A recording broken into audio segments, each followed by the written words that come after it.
Good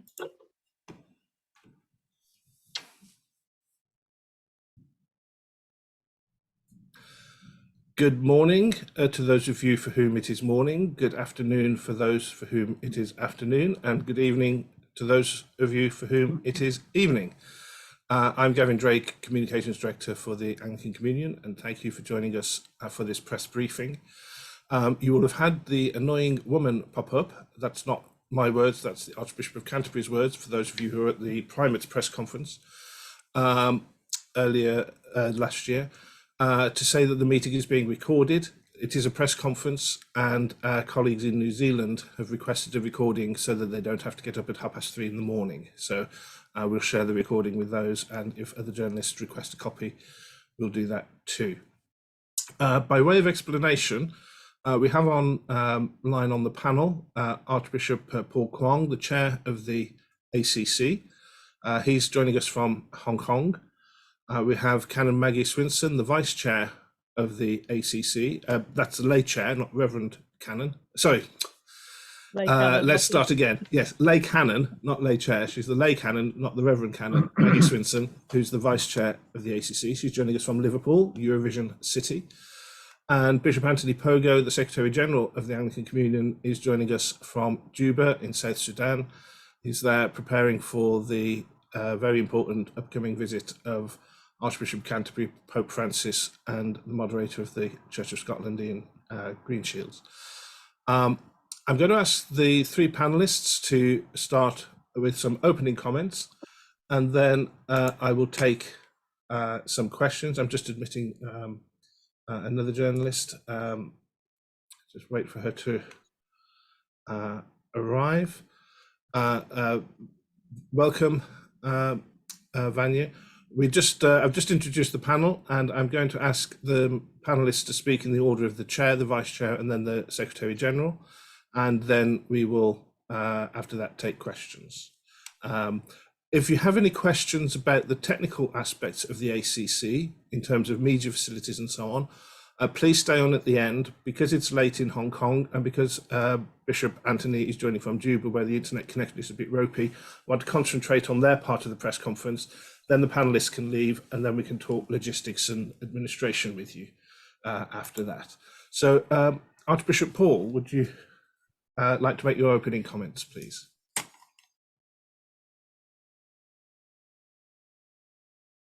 Thank you. I've just unmuted myself. Thank you very much, Gavin, and ladies and gentlemen, very warm welcome to this press conference on ACC-18.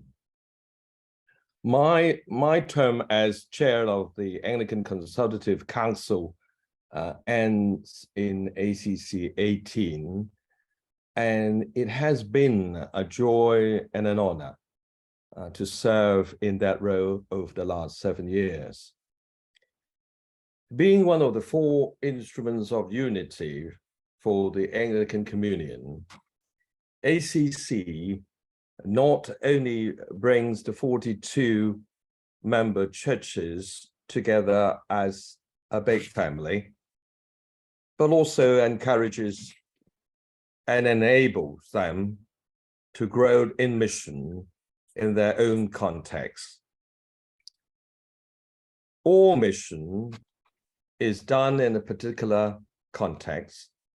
So although there is a fundamental unity to the good news, it is shaped by the great diversity of places, times, and cultures which we live, proclaim, and embody it in our communion. The theme of ACC-18 is the 5 marks of mission today and tomorrow. Delegates will not only be asked to look at different marks of mission, and also they're looking at different marks of mission each day in Bible studies and in different sessions. They will be hearing testimonies and stories of many unsung heroes of faith in our communion who engage in mission and evangelism in the context of ongoing suffering and pain caused by poverty, injustice, climate change, human trafficking, conflict, wars, slavery, and many others. They will also hear the wonderful news of the birth of the new members of our communion. We have had 4 new provinces created, inaugurated over the years. So our hope for ACC-18 is that they will stimulate further reflection and action so that throughout our communion, we may know the transforming presence of God, will be able, our communion, to be relevant to our world today. Thank you. Thank you, Archbishop Paul. Maggie, may I invite you to make your comments? Yes, thank you very much.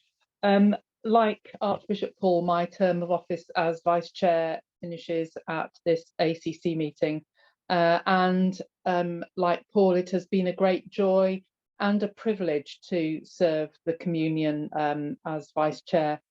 It's the communion is one of those things which became very much real to me when I was attending the World Council of Churches back in the early 1990s and met for the first time the other Anglican Communion provinces that were part of the WCC.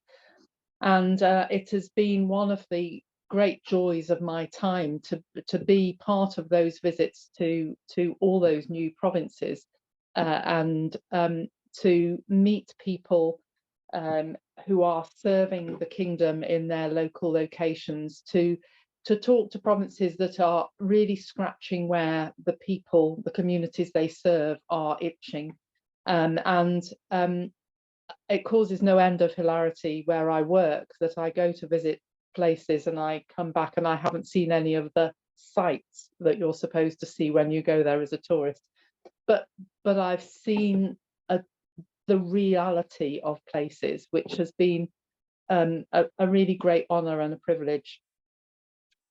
I think during the time that I've been on the ACC, I have also seen the communion change. Yes, it's grown, but it's also the kind of focus has moved to a much stronger emphasis on mutual support and serving together in mission. And it is my great hope that ACC-18, with its focus on the 5 marks of mission, will build further on that will help us learn from one another, that we will see better how to support one another, but also see how we might do things differently and better in the service of the kingdom in the places where we live and move and have our being. So I'm looking forward very much to the ACC meeting and to seeing the communion continue its development together in mission. Thank you very much. Bishop Anthony. Thank you, Gavin. Good afternoon. I would like to start by thanking Archbishop Paul Kwong and for his role as chair of the ACC, and Canon Maggie Swinson as vice chair. Both of their terms are coming to an end at the end of ACC-18, as you have already heard. I'm also conscious that there are 5 other members of standing committee who are also standing down, having come to the end of their terms. I'd like to thank each one of them for their valuable contribution to the work of the standing committee. The Anglican Consultative Council is one of the 4 instruments of the communion. Its membership includes laity, clergy, and bishops.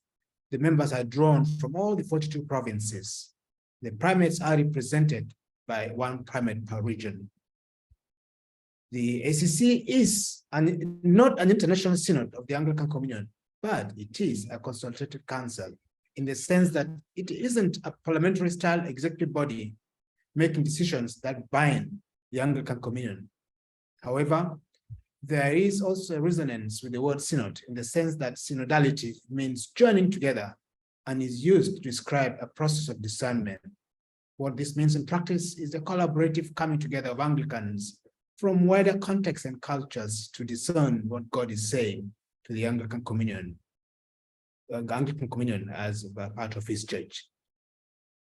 At this year's ACC, we have 110 members who have registered. This includes all members from almost all the provinces. We will also have 5 ecumenical guests joining us. There will be simultaneous interpretation into French, Spanish, and Portuguese, as well as consecutive interpretation into Japanese. It's important to kind of give you highlight some of the key elements of ACC-18. The meetings are from the 12th to the 19th February, and the program includes Bible studies, main business sessions, resolutions, along with other fringe events. On Wednesday, 15th, we will be taking ACC members to Cape Coast. They will visit Cape Coast Castle, which is a UNESCO World Heritage Site, before joining in an act of worship at Christ Church Cathedral. As you've already heard, the theme for this meeting for ACC-18 is the 5 marks of mission today and tomorrow. The mission of the church is the mission of Christ. Bible study will be at the heart of ACC-18. During the Bible studies, we will be looking at the early chapters of Mark's Gospel, and especially at how Jesus and his disciples served missions. We are hoping and praying that this will equip and encourage delegates as they reflect on how the 5 marks of missions are being expressed in their provinces. Each Bible study will introduce and reflect on one of the 5 marks with the help of a passage from the gospel, and let it inform all the consultation that takes place through the rest of the day. There will be testimonies and discussions around tables, as well as guidance from the front. Worship is a fundamental part of everything we do, and we will be having 2 main services hosted by the Church of the Province of West Africa. And as we gather in Accra, there will be daily offices, including morning prayer, evening prayer, Eucharist, night prayer, each one led by a different member of ACC. I am also delighted to mention here that to announce that we will be welcoming 13 official networks and 6 commissions of the Anglican Communion. They will be sharing throughout the week across the theme of the 5 marks of mission, and we will be hosting a free event for the networks and commissions to share what they are doing with the ACC members and how people can get involved with the wonderful work that they do. The Archbishop of Canterbury will have an opportunity to address the members through a presidential address. Work has also been done to consider how the ACC Standing Committee might be strengthened so that it better supports the instruments of communion. The working group for strengthening of the Standing Committee was appointed by the primates to consider this. It is chaired by Archbishop Philip Richardson. They will be giving ACC members an opportunity one evening at a fringe event to hear about the Standing Committee's work and also to feed in their own views. One of the things that we will be hearing from IASCO for is a project on good differentiation, in what we hope that all Anglicans are committed to, which includes deepening our community with one another in communion with the See of Canterbury, but also be thinking creatively and faithfully about Christian communion. What does Christian communion, koinonia, mean? Working together alongside our fellow Christians and seeking to allow the necessary space for good and faithful conversations between and among Anglicans, a space that can protect the varying discernments and conscience of all sides, enabling good listening and helping us finally to make decisions together as much as possible. Of course, we need to be aware that when we find ourselves continuing to disagree, we should all allow one another space that may permit continuing but respectful conversations without papering over our differences. This gracious giving of room to one another that may be called good differentiation, building on the idea of good disagreement that Archbishop Justin has been calling to us in recent years. As the Anglican Communion continues to discern its vocation as a communion of churches, we do well to ask again and ever about how exactly interdependence and autonomy relate to one another. We Anglicans have been working on this for over a century, which is a gift and call of Anglicans, a call to full visible unity with one another, and of course, with the wider body of Christ. What are my hopes for this meeting? What are my hopes for ACC-18?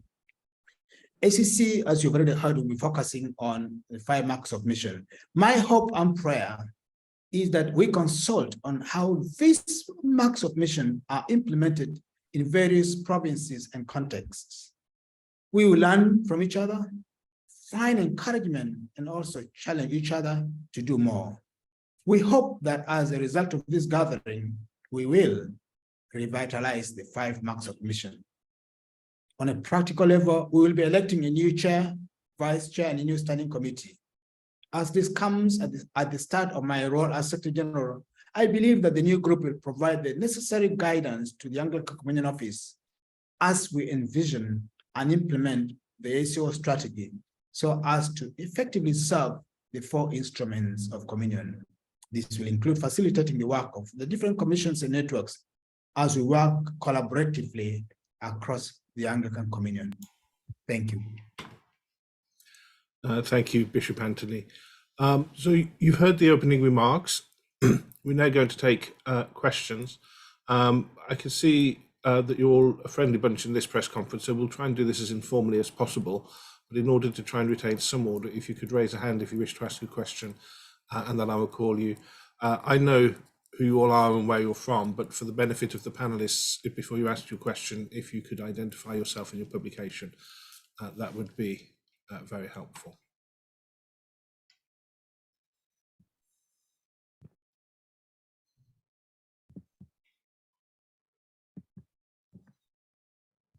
Do I see any hands raised? David Paulson from ENS. You've got 2 hands. You can have 2 questions. Yeah, just a quick question. I just wonder if anybody could talk about the fact that 3 of the provinces will not be participating in this ACC.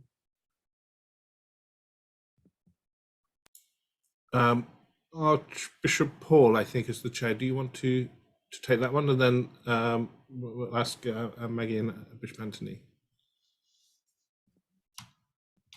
So you're muted. Sorry, Gavin, I missed the question.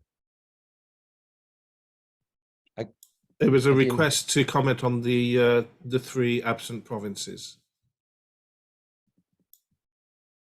Rwanda, Uganda, Nigeria. Well, let me try to answer that. I think, well, these 3 provinces have not been, trying to take part in any of the communion activities, even though we'd love to have them. We welcome them, to join us. But unfortunately, over the last, couple of years, they haven't. They have declined to join, the activities in the community, in particular, the ACC.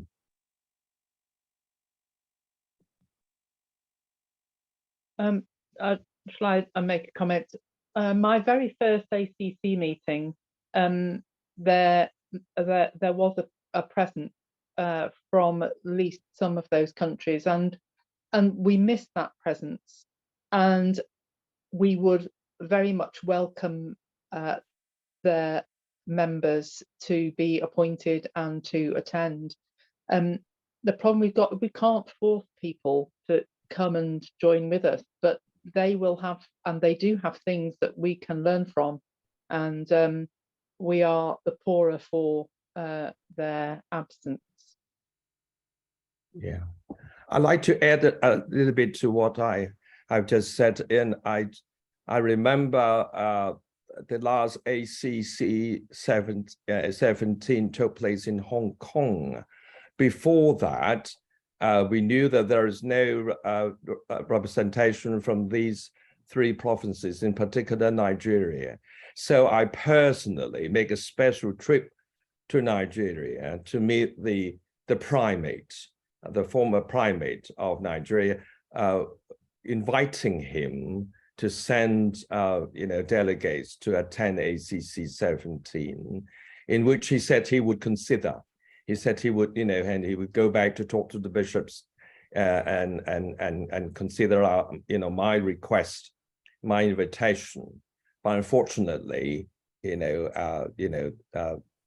nothing happened.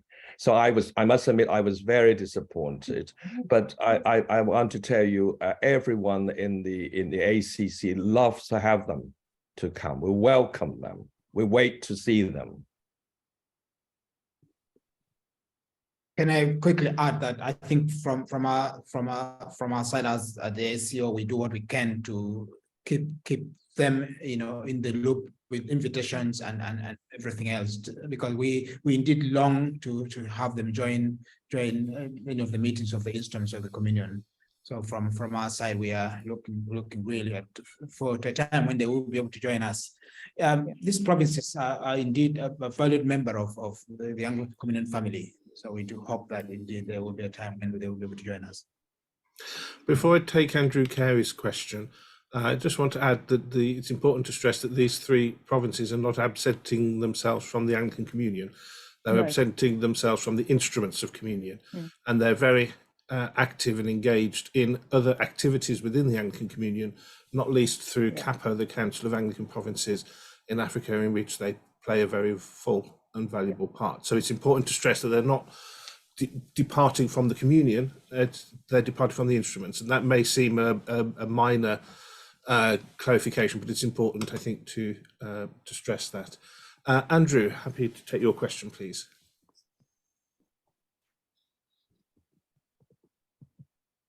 Hello, sorry, just unmuting myself. Andrew Carey, the Church of England newspaper. In the press release we were sent to accompany this, Gavin suggested that the Faith and Order Commission of the Anglican Communion was looking at the prospect of differentiation, or the solution of differentiation in the communion to address those divisions, particularly on sexuality. What does that mean? What does it look like as far as you're concerned? I'm going to ask Bishop Anthony to answer that one, because he's been more closely involved in it. But before he does, he wasn't in a meeting this morning that I was, and involving people from IASCFO, including the chair. And the one thing that they want to stress is that they don't know what it looks like, because they're asking the ACC to endorse a process of work, a project of work that hasn't yet begun. So it's important to stress that. But Bishop Anthony wasn't aware of that conversation this morning, so I thought I'd jump in. But Bishop Anthony.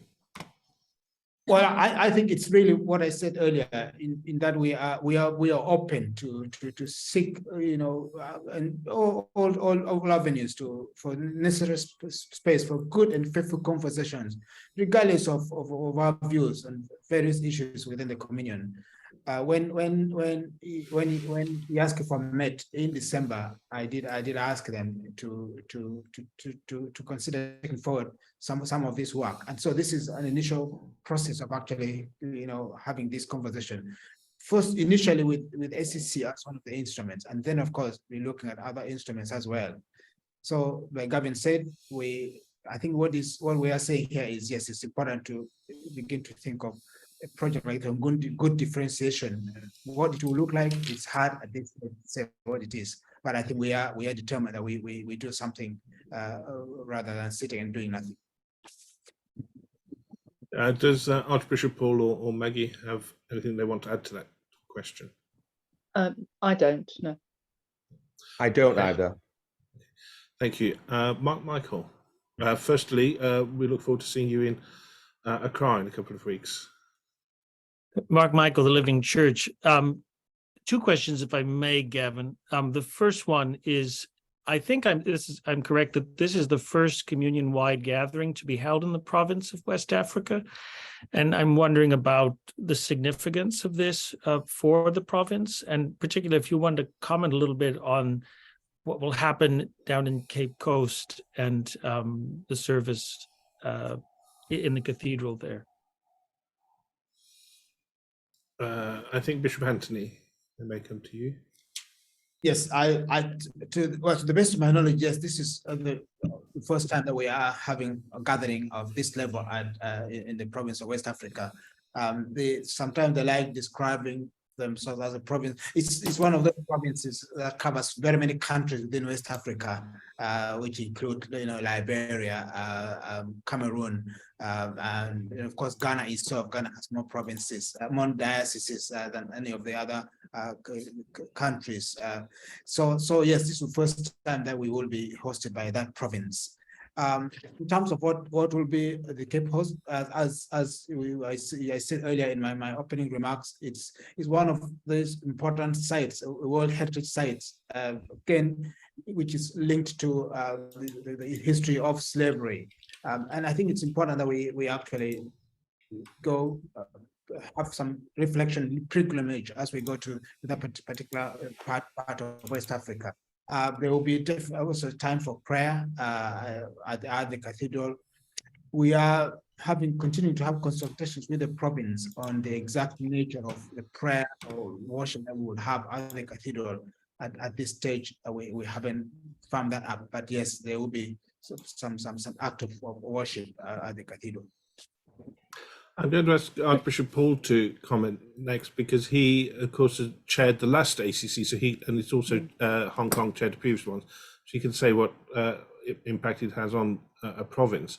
But before he does, I did some research last night, and of the 18 ACC meetings that have taken place so far, including this one, there have been 5 in Africa, 5 in Europe, 4 in the Americas, 4 in Oceania and East Asia, but none yet in Middle East and Asia. So those are Anglican Communion regions. Archbishop Paul. Well, 2 ACC took place in Hong Kong, so actually, we try to have ACC taken place in in many different provinces as possible, because after all, ACC is an instrument of unity, bringing everybody in the communion together. So yeah, but as Bishop Anthony said, this is the first time we have ACC in West Africa. Could I make a comment, please, Gavin? I think as we gather and as we make the visit to Cape Coast, there will be a number of us, and I use the word us deliberately, for whom this is going to be quite a personally quite challenging experience. My family, my mother was from Jamaica, and my family were enslaved people when back in those days of the slave trade. I don't know exactly where they came from, but there will be several of us present at the ACC meeting for whom our ancestors may well have set sail from that shore into enslavement. And so for me, I will be very interested to see just quite how that feels. I have been and walked the slave trail in Virginia, but this will be different because we will be in the African continent making that journey. So I think as there's always a tendency to look at this from the side of the people who received those enslaved people, and how they engage with that. But there will be a number of us for whom the experience will be quite different. There's also, just to add as well, for useful background, last month Archbishop Cyril Ben-Smith from West Africa and Archbishop Harold Gregory from the West Indies were present at Lambeth Palace Library for the launch of an exhibition that the Church of England hosting at the Lambeth Palace Library on the church commissioners' links to historic links to chattel slavery and the slave trade. It was quite moving to hear them speak from the perspectives of the primate of a nation where people were sent from and the primate of a nation that people were received into. Both Archbishop Howard and Archbishop Cyril will be present at the ACC meeting. Archbishop Howard is there in relation to a network, and Archbishop Cyril, of course, is the host. So there may be more, that they will have a part to play on that day, and I think that will be quite a moving experience. I can't see any more hands. Sorry, Mark, please go ahead. It's my understanding that this ACC meeting will be gathering on the immediate heels of the General Synod meeting in England, which may be acting on the House of Bishops' recommendations about same-sex blessings. Will that be taken up in any way by ACC?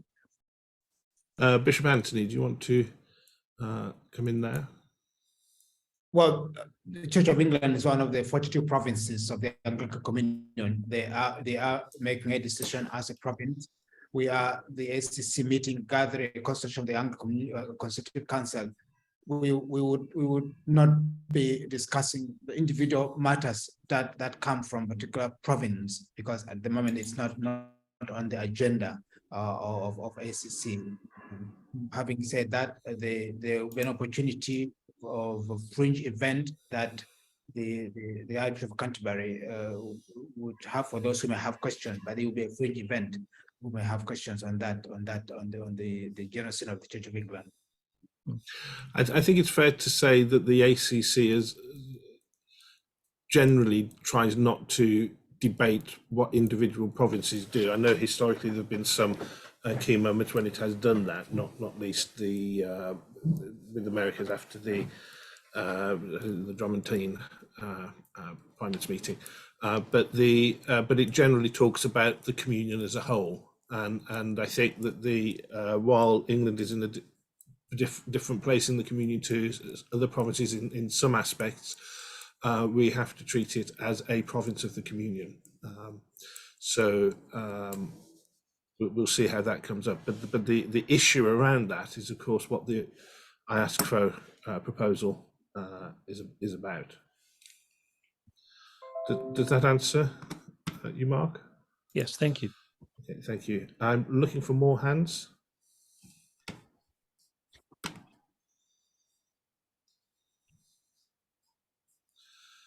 I feel like an auctioneer saying going once, going twice. Okay. Sorry, Vanya, are you speaking? Yes, if I raise hand once, so I did send you a message to say I was trying to see. Apologies, didn't receive that, but do go ahead and ask your question. You're very poor sound quality, so we'll try and hear you. This sound any better? Yes. My question relates to climate change. Since one of the Lambeth calls said to leaders of other faith communities that we invite them to join with us in exploring how we can enable more effective collaborative work. So are there contacts at the top level between the Holy See and the Anglican Communion? Also at the national level, or what is happening? Vanya, we struggle to hear that. I think your question was, are there contacts at the top level between the Holy See and the Anglican Communion? On climate change. On what, sorry? Climate change. I think it was climate change, Gavin. Oh, climate change. Apologies. Yes, I think I can get an answer to that for you. I don't think the panelists will have the details of that question. Certainly, the Anglican Communion Environmental Network is active ecumenically, and when there are the climate change conferences that the UN host, the Anglican Communion delegation works ecumenically and speaks with others. But I don't have the specifics, and I'm looking at the panel for shaking or nodding of head. I don't think the panel have. No, we will. I'll get an answer to that question to you, Vanya. Thank you. Okay. Any more? Okay, I'm going to thank the panel on your behalf for taking part, and particularly Archbishop Paul, who has gone 11 o'clock his time, and Bishop Anthony taking part from Juba, taking time out of his preparations for the weekend's visit. If any of the journalists have any technical or logistical questions about ACC-18, please stay on the line. Once the panelists have gone, we will deal with that. But for now, Canon Maggie Swinson, Archbishop Paul Kwong, Bishop Anthony, thank you very much.